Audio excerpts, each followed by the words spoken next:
Hello everyone and welcome back to another video from Wake&Tech. In this video, I'm going to show you how to activate your Cash App card. So let's get started right away.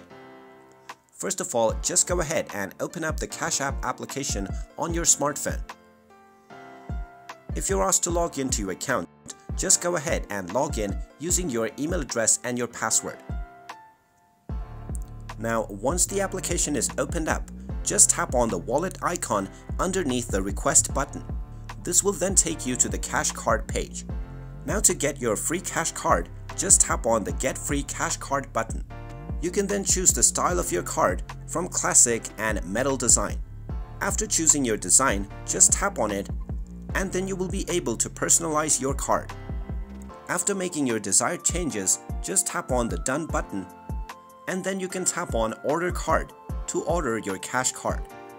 You will then be asked where the card should be delivered. Just go ahead and type in your address and then tap on the Next button and then you will be able to order your cash card. And there you have it. That is how easy it is to activate your cash card on Cash App.